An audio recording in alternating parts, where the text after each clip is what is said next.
It does seem as though markets are on the up today. Let's take a quick look at the indicators.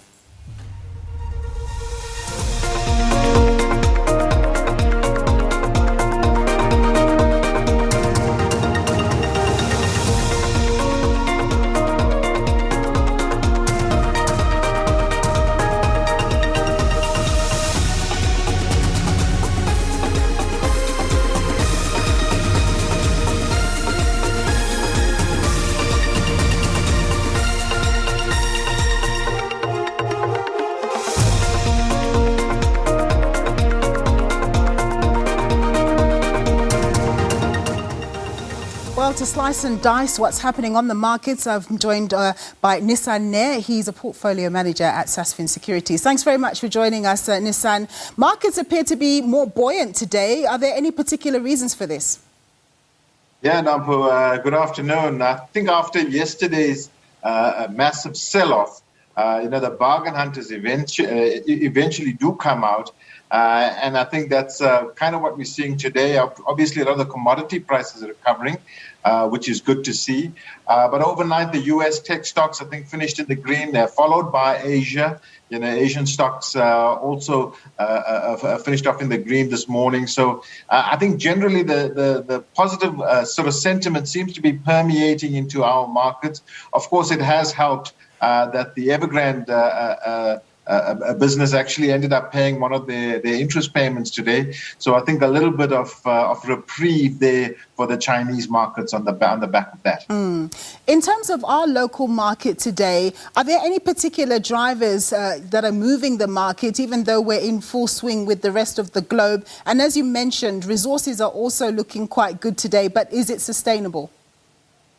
Yeah, so I think that's exactly it. I think it's the resources that are leading the pack. Of course, the industrials also slightly in the green and the financials slightly in the red, although they opened up in the green in the morning. But we've seen this act play out a few times. The resources and Naspers in particular tend to go in one direction while the rest of the market tends to go in the other. But I think for the moment, I think a lot of investors happy to take the green on the Friday.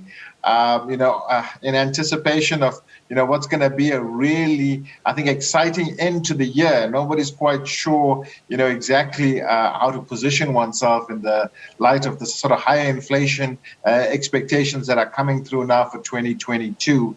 And I think for our market, that'll be a key thing to watch for, as we progress along towards the end of the year.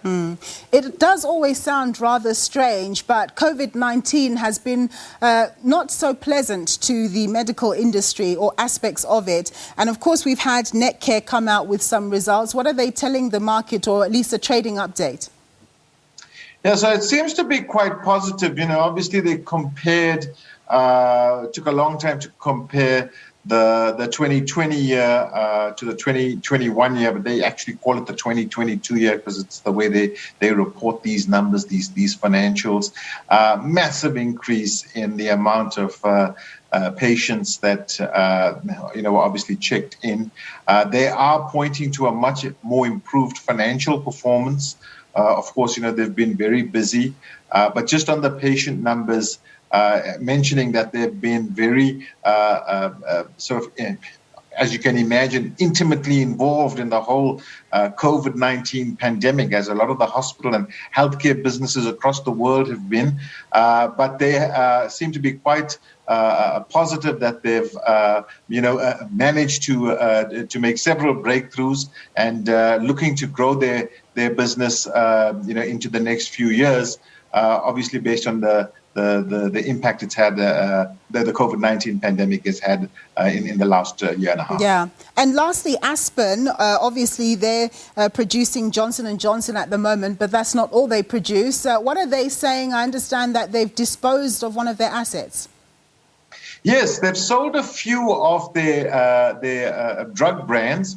If you go through the actual brands, it's a little bit of a mixed bag. You know, a lot of them deal with, for example, the side effects of chemotherapy, where patients sort of experiences the illness and nausea and things, and they take these drugs to alleviate some of those symptoms. But it seemed to be a very mature sort of brands that they've sold.